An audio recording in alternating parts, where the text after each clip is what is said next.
Hello students, तो आज हम देखेंगे drugs used in therapy of shock. तो शॉक होता क्या है, देन किस वजह से ये शॉक जैसी कंडीशन आती है ये देखेंगे हम। देन उसका मैकेनिज्म क्या होता है, देन शॉक के टाइप से दो चार टाइप से वो देखेंगे हम। और जो हमको शॉक होता है बॉडी में, एक कंडीशन होती है, तो इसमें कौन से ड्रग्स यूज़ किए जाते हैं वो हम देखेंगे। तो चलिए हम स्टार्ट करते हैं।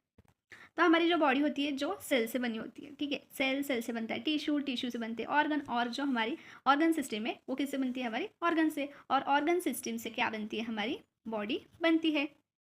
तो हर एक सेल को किसकी रिक्वायरमेंट होती है, कि ऑक्सीजन की रिक्वायरमेंट होती है, न्यूट्रिएंट्स की रिक्वायरमेंट होती है, देन ब्लड की रिक्वायरमेंट होती है, ठीक है। तो ये सब चीज़ें जब एक सेल को मिलती है तब वो अच्छे से फंक्शन कर पाती है, ठीक है। तो जब सेल को ये सब की रिक्वायरमेंट्स होगी, ऑक्सीजन, ब्लड, न्यूट्रिएंट्स की, तो टिश्यू को भी होगी, ऑर्गन को भी होगी, देन ऑर्गन सिस्टम को भी होगी। तो अल्टीमेटली कि हमारे जो ऑर्गन सिस्टम है, जब उसको ऑक्सीजन, न्यूट्रिएंट्स, ब्लड वगैरह ये सब मिलता है तब वो वर्क प्रॉपरली करती है, ठीक है। उसका फंक्शन जो है वो प्रॉपरली वो कर पाती है, ओके।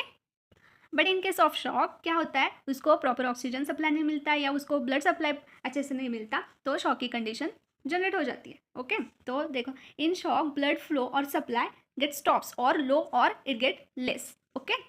तो जब किसी ऑर्गन को या किसी ऑर्गन सिस्टम को ब्लड की सप्लाई या ऑक्सीजन की सप्लाई या न्यूट्रिएंट्स की सप्लाई नहीं मिलती, तो it may cause to shock. और इस कंडीशन को क्या बोलते हैं, हाइपोक्सिया बोलते हैं, इस्कीमिया बोलते हैं। जब ऑक्सीजन की सप्लाई कम हो जाए या बंद हो जाए उसको बोलते हैं हाइपोक्सिया, देन ब्लड की हो जाए तो इसको बोलते हैं इस्कीमिया। तो ऐसे याद रखो, हाइपोक्सिया में आता है वो, तो ये हो गया ऑक्सीजन की सप्लाई कम होना, ओके। तो सपोज जब हमारे हार्ट को जो ऑक्सीजन ब्लड की सप्लाई कम मिलेगी तो क्या होगा, हमको अंजाइना हो सकता है या हाइपरटेंशन हो सकता है, ओके। मतलब हार्ट के जो डिसीज़ है वो कॉज कर सकता है जब हमको ऑक्सीजन या ब्लड की सप्लाई ना मिले हमारे ऑक्सीजन को, तो वहाँ पे क्या होगा, शॉक क्रिएट होगा, मतलब डिफिशियंसी क्रिएट होगी वहाँ पे ऑक्सीजन और ब्लड की। इफ़ एंड हमारे जब ब्रेन को ये वाला सप्लाई नहीं मिलेगा ऑक्सीजन ब्लड का, ब्लड के पास न्यूट्रिएंट्स होते हैं, ब्लड न्यूट्रिएंट कैरी करते हैं ब्रेन के पास, तो जब ब्लड नहीं मिलेगा तो अल्टीमेटली उसको न्यूट्रिएंट्स नहीं मिलने वाले, ऑक्सीजन नहीं मिलेगा। जब ब्रेन को ये सब चीज़ें नहीं मिलेगी तो हमारा ब्रेन क्या होता है, मास्टर होता है ना सब वर्क का, सब फंक्शंस जो होते हैं वो कौन करवाता है, ब्रेन ही तो करवाता है ना। ब्रेन के पास ही सब फंक्शन का मॉनिटर होता है ना, वो ब्रेन ही तो हमारी कंट्रोल सिस्टम है ना, वही सब फंक्शंस प्रॉपर करवाता है। तो जब ब्रेन को ऑक्सीजन ब्लड की सप्लाई नहीं मिलेगी, ब्लड की सप्लाई नहीं मिलेगी, दैट इज़ न्यूट्रिएंट की सप्लाई नहीं मिलेगी, तो इसके वजह से क्या होता है, जो बहुत सारे जो ऑर्गन होते हैं वो डैमेज हो सकते हैं। जब किसी ऑर्गन को ऑक्सीजन की सप्लाई नहीं मिल रही है, न्यूट्रिएंट्स नहीं मिल रहे, तो वो क्या करेगा, शॉक क्रिएट करेगा या डैमेज करेगा। इसी डैमेज को हम क्या बोलते हैं, शॉक बोलते हैं, ठीक है। इसी डैमेज को हम क्या बोलते हैं, शॉक। मतलब जब हमको हाइपोक्सिया की कंडीशन आ रही है, इस्कीमिया की कंडीशन आ रही है, न्यूट्रिएंट्स नहीं मिल रहे, तो इसी पूरे ओवरऑल कंडीशन को क्या बोलते हैं, शॉक, ठीक है। तो जब डैमेज हो रहा है बहुत सारे ऑर्गन्स को, तो हमको इमीडिएट ट्रीटमेंट की ज़रूरत होती है, बहुत ज़्यादा इमीडिएट ट्रीटमेंट की ज़रूरत होती है, ठीक है। तो ये सारी चीज़ें क्यों हो रही है, शॉक हमारे बॉडी में क्यों डेवलप हो रहा है, ठीक है। तो देखिए, जब हार्ट उसका वर्क प्रॉपरली नहीं कर रहा है तो हो सकता है, जब हार्ट प्रॉपरली वर्क नहीं करेगा तो ऑक्सीजन की सप्लाई नहीं मिलेगी, ऑक्सीजन फिर ब्लड में नहीं जाएगा, और ब्लड में नहीं जाएगा तो वो ब्रेन के पास नहीं जाएगा, ओके। देन इंटरनल इंजरी हो चुकी है किसी पाइपलाइन में, जो किसी वेन में जो जा रहे हैं हमारी ब्रेन के पास, जब ब्रेन के पास जाने वाली वेन खराब हो चुकी है या उसके पास कोई प्लेक डेवलप हो चुका है तो वो नहीं जा पाएगा ब्रेन के पास, और ये हो सकता है ब्लड का लॉस हो सकता है, ठीक है। मतलब मेजर क्या है, ब्लड का लॉस हो रहा है, ब्लड की जो लेवल्स है वो डिक्रीज होती जा रही है। क्यों क्यों हो रही है, जब ऑक्सीजन नहीं बन रहा है, ये जो हमारा हार्ट होता है वो ऑक्सीजनेटेड ब्लड नहीं कॉन्ट्रैक्ट कर पा रहा है, कि ऐसे प्रीवियस डिसीज है हार्ट का कोई, इस वजह से ब्लड की कमी है हमारे बॉडी में, ओके। या प्लेक फॉर्मेशन हो चुका है वेंस में या आर्टरीज में, देन एक्सीडेंट की वजह से ब्लड लॉस हो चुका है, देन वैसोडाइलेशन हो चुका है या वैसो कंस्ट्रिक्शन हो चुका है। तो जब वैसोडाइलेशन होता है मतलब वेसल्स का डायमीटर बहुत ज़्यादा बढ़ जाता है, तब वहाँ से ब्लड बहुत कम पास होगा ना, ठीक है। मतलब एक बार ही वो बहुत ज़्यादा पास हो जाएगा, फिर ब्लड अंदर बचेगा ही नहीं ना, इसलिए वैसोडाइलेशन की वजह से भी क्या होता है, ब्लड लॉस होता है, ठीक है। देन वैसो कंस्ट्रक्शन हो चुका है, मतलब हमारे जो आर्टरी की साइज़ है वो बहुत ज़्यादा स्मॉल हो चुकी है, तो वहाँ से भी ब्लड बहुत ज़्यादा कम पास होगा, ठीक है। ठीक है, तो ये जनरल में मैकेनिज्म आपको बता देती हूँ। जब सेल ग्लाइकोलिसिस परफॉर्म करता है, ग्लाइकोलिसिस क्या होता है, जनरेशन ऑफ एटीपी होता है, ओके। मतलब जो हमारा ग्लूकोज है, जो ग्लूकोज होता है हमारा, वो कन्वर्ट होता है पायरुवेट में, ओके। वो कन्वर्ट होता है पायरुवेट में। ऑक्सीजन होता है तब, मतलब जब हम ऑक्सीजन इनहेल कर रहे होते हैं तब और जब उसके पास ऑक्सीजन की सप्लाई नहीं होगी, मतलब हमारे सेल को ऑक्सीजन नहीं मिल रहा है, हाइपोक्सिया की कंडीशन आ चुकी है, तब ये क्या होगा, एनारोबिक कंडीशन में जाएगा और फॉर्म करेगा लैक्टिक एसिड। तो मैंने ग्लाइकोलिसिस का भी एक वीडियो बना रखा है, तो आप वो देख सकते हैं, ठीक है। देन लैक्टिक एसिड ये बना लेगा, जब एनारोबिक कंडीशन आती है तब बनाता है वो, और एरोबिक कंडीशन में वो फॉर्म करता है पायरेट, ठीक है। पायरेट से आगे साइकिल चलती है, TCA साइकिल वगैरह। तो जब लैक्टिक एसिड बन रहा है हमारा, तो लैक्टिक एसिड से क्या बनता है, मतलब ये लैक्टिक एसिड जाता है लाइजोसोम के पास, ठीक है। सेल के पास होता है लाइजोसोम, ठीक है, वो जाता है लाइजोसोम के पास, और सेल मेम्ब्रेन जो है हमारी सेल की, वो क्या करता है, वो ब्रेक करना स्टार्ट कर देता है। मतलब ये जो हमारी सेल मेम्ब्रेन है उसको क्या करता है, डिस्ट्रॉय करना स्टार्ट कर देता है, ठीक है। तो सेल मेम्ब्रेन हो जाती है ब्रेक। सेल मेम्ब्रेन जब ब्रेक होती है तो क्या होता है, सोडियम एंड पोटेशियम पंप हो जाते हैं बंद, सोडियम और पोटेशियम पंप क्या हो जाते हैं, बंद हो जाते हैं, और अल्टीमेटली ये कॉज करता है हमारे शॉक को, ठीक है। जब सेल की मेम्ब्रेन्स डिस्ट्रॉय हो रही है, जब सोडियम और पोटेशियम पंप बंद हो रहे हैं, मतलब क्या कंडीशन आ रही है, हमारी शॉक की कंडीशन आ गई है, ठीक है। मतलब ऑक्सीजन की सप्लाई नहीं मिली, ऑक्सीजन की सप्लाई नहीं मिली उनको, तो जो ग्लाइकोलिसिस साइकिल है वो भी नहीं चल पा रही है, वो जा रही है एनारोबिक कंडीशन में। और जो हमारा ग्लूकोज था, जो हमारा ग्लूकोज था वो कन्वर्ट होने वाला था हमारा ATP में, ग्लाइकोलिसिस में वो हमको देता है 8 ATP, ठीक है। जब हमको ATP नहीं मिल रहा है तो लैक्टिक एसिड बन रहा है, लैक्टिक एसिड जब बनता है वो जाता है लाइजोसोम के पास, लाइजोसोम क्या करता है, सेल मेम्ब्रेन को डिस्ट्रॉय कर देता है, पोटेशियम और सोडियम पंप को बंद करवा देता है, ठीक है। जब पोटेशियम और सोडियम पंप बंद हो जाएंगे तो हमारा जो हार्ट है वो कॉन्ट्रैक्शन नहीं कर पाता। ये सब जब हार्ट के पास चलेगा तो हमारा हार्ट कॉन्ट्रैक्शन नहीं कर पाएगा, रिलैक्सेशन नहीं हो पाएगा, क्योंकि सोडियम और पोटेशियम पंप बंद हो चुके हैं ना। तो इसको क्या बोलते हैं हम, शॉक की कंडीशन, ओके। तो इसके इफेक्ट्स या सिम्टम्स क्या होते हैं, एंजाइटी हो सकती है, देन ड्रॉजीनेस, इनलार्ज पपिल्स, मतलब हमारे पपिल्स जो नॉर्मल होती है उसकी साइज जो है बढ़ जाती है, ठीक है, डीजीनेस, देन फास्ट पल्स, पल्स जो है फास्ट हो जाते हैं, सोडियम एंड पोटेशियम पंप बहुत ज़्यादा देर तक बंद रहे या खुले रहे तो क्या होगा, बहुत ज़्यादा पल्स फास्ट हो जाएगी, रैपिड ब्रीदिंग हो सकती है हमको, देन स्वेटिंग जो है वो बहुत ज़्यादा हो सकती है, देन वोमिटिंग होता है, नोजिया होता है, ठीक है। देन ये टाइप्स है शॉक के, ठीक है। तो एक होता है हाइपोवॉल्मिक शॉक, तो ये किस वजह से होता है, insufficient circulating volume of blood, मतलब जो हमारी सर्कुलेटिंग ब्लड है उसका जो वॉल्यूम है वो डिक्रीज हो चुका है, ठीक है, या हिमोरेज हो चुका है। देन सीवियर बर्न्स जब होते हैं तो बहुत ज़्यादा ब्लड लॉस होता है, ठीक है, सीवियर बर्न्स की वजह से। पर्सन सपोज बहुत ज़्यादा बर्न हो चुका है, बहुत ज़्यादा जल चुका है, तो क्या होता है, वो मतलब वो जिंदा भी नहीं रह सकता, ऐसी कंडीशन कभी कभी आ जाती है। और इंटरनल ब्लीडिंग जब होती है तो भी हाइपोवॉल्मिक शॉक उसको बोला जाता है, ठीक है, इसके वजह से भी हो सकता है, ओके। देन है हमारा cardiogenic shock.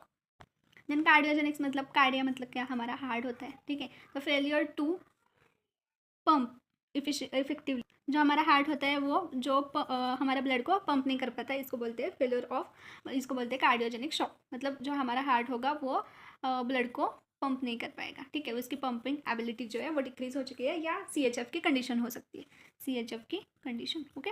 Then due to damage to heart muscles, ठीक है, मतलब ये क्यों क्यों हो सकता है, CHF क्यों होता है, हार्ट मसल जब मतलब जो हमारा लेफ्ट वेंट्रिकल होता है वो क्या हो जाता है, उसके सेल्स हो जाते हैं डेड, ठीक है, उसके जब सेल्स डेड हो जाते हैं तो हमारा जो हार्ट है वो ब्लड को पंप नहीं कर पाता, ठीक है। CHF, अंजाइना वगैरह, अंजाइना के कंडीशन में क्या होता है, प्लेग की डेवलपमेंट हो जाती है, ठीक है। प्लेग की जब डेवलपमेंट हो गई तो गया, हार्ट को ऑक्सीजन नहीं मिलेगा, ब्लड नहीं मिलेगा, तो वो पंप कहाँ से करेगा, ब्लड, ठीक है। देन होता है डिस्ट्रीब्यूटिव शॉक, ठीक है।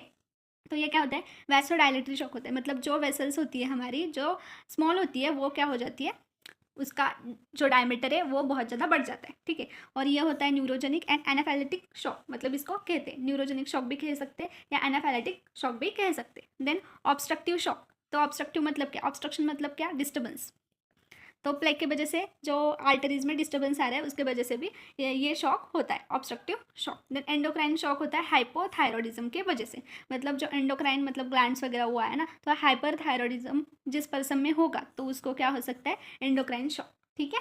तो ये हो गए शॉक के टाइप्स, आप लिख लो या आप स्क्रीनशॉट ले लो, ठीक है, ये नोट्स बहुत ज़्यादा सफिशिएंट है आपके एग्जाम्स के लिए। तो देखो ये होता है हमारा ICF और ये हमारा ECF, मतलब ये होता है हमारा बाहर वाला, सेल के बाहर वाला फ्लूइड, और ये हमारा अंदर वाला फ्लूइड, ठीक है। और ये जो है हमारे सेल मेम्ब्रेन के क्या पास क्या होता है, सोडियम कैल्शियम के चैनल्स होते हैं, ओपनिंग क्लोज वगैरह वे होते रहते हैं। तो इसका काम क्या होता है, कैल्शियम को बाहर भेजना, सोडियम को अंदर लेना, मतलब जिस जिस सिचुएशन में ज़रूरत हो वहाँ पे। तो डिपोलराइजेशन में क्या होता है, देखो सोडियम चैनल ओपन होता है और वो सोडियम अंदर आते जाता है, ठीक है। फिर रिपोलराइजेशन करते हैं तो क्या होता है, कैल्शियम चैनल पोटेशियम जो है बाहर जाता है और कैल्शियम जो है अल्टीमेटली अंदर आते रहते हैं। और जो प्लेटिव फेज वगैरह इक्विलिब्रियम वाले फेजेस होते हैं आप वो देख लो, इलेक्ट्रोफिजियोलॉजी ऑफ हार्ट जो है उस वाले टॉपिक में दे रखा है, मैं इसकी लिंक जो है वो बायो में दे दूँगी, ठीक है। उसमें मैंने पूरे ये सेल मेम्ब्रेन के जो फेजेस है वो मैंने एक्सप्लेन कर दिए, ठीक है। देन देखो, जब हम देंगे डिगॉक्सिन या डिजिटॉक्सिन, ये क्या है, ग्लाइकोसाइड से, क्या है, ग्लाइकोसाइड से जो इसकी वर्किंग प्रॉपर करवाएंगे, ये जो है वो क्या करते हैं, शॉक की थेरेपी में यूज़ करते हैं, ठीक है। देन जब ये क्या करेंगे, ब्लॉक कर देंगे सोडियम एंड पोटेशियम एक्सचेंजर्स को, ये जो है उसको क्या कर देंगे, ब्लॉक कर देंगे, ठीक है। तो ये हो गया ब्लॉक, ठीक है। उसके ब्लॉक होने के बाद वो क्या करेगा, रिवर्स हो जाएगा, तो कैल्शियम क्या होगा, अंदर जाएगा और सोडियम जो है बाहर आएगा, ठीक है। जो सोडियम है बहुत ज़्यादा बढ़ चुके हैं वो क्या होगा, बाहर जाएगा और कैल्शियम जो है वो क्या हो रहा है, अंदर आ रहा है। जब कैल्शियम अंदर आएगा, जब कैल्शियम हमारा अंदर आएगा, कैल्शियम क्या करवाता है, कॉन्ट्रैक्शन करवाता है, ठीक है। जब कॉन्ट्रैक्शन होगा कैल्शियम अंदर आने की वजह से, तो हार्ट का वर्क क्या होगा, प्रॉपर होगा, वो जो ब्लड को पंप कर पाएगा, ठीक है, ब्लड को वो पंप करेगा और जो ब्लड है वो मिलेगा बॉडी को, ओके। तो ये आप वर्डिंग में लिख लो, ठीक है। देन बीटा जो बीटा अगोनिस्ट होते हैं, मतलब वो क्या होते हैं, बीटा रिसेप्टर्स के साथ जाके बाइंड हो गए और जो हार्ट का रेट है उसको इंक्रीज करवा देंगे, ठीक है। देन होते हैं अल्फा एड्रिनो रिसेप्टर ब्लॉकर, ठीक है। इसका एग्जांपल है फिनोक्सी बेंजामाइन। तो ये क्या करवाता है, वेसो कंस्ट्रक्शन को रुकवा देता है, ठीक है। ये क्या करवाता है, तो देखो यहाँ पे जो ड्रग्स है, ये है बीटा अगोनिस्ट, वो क्या करेगा, बीटा रिसेप्टर के साथ जाके बाइंड हो जाएगा और हार्ट रेट को इंक्रीज करेगा। देन है अल्फा एड्रिनो रिसेप्टर ब्लॉकर, तो ये क्या करेंगे, जो एड्रिनो रिसेप्टर्स है उनके पास जाके अटैच हो जाएंगे और वेसो कंस्ट्रक्शन रुकवा देंगे, ठीक है। वेसो कंस्ट्रक्शन रुकवाएंगे तो जो वेसल का वेन्स का डायमीटर है वो नॉर्मल हो जाएगा और हमारा ब्लड का और ऑक्सीजन का सप्लाई जो है वो नॉर्मल हो जाएगा, ठीक है।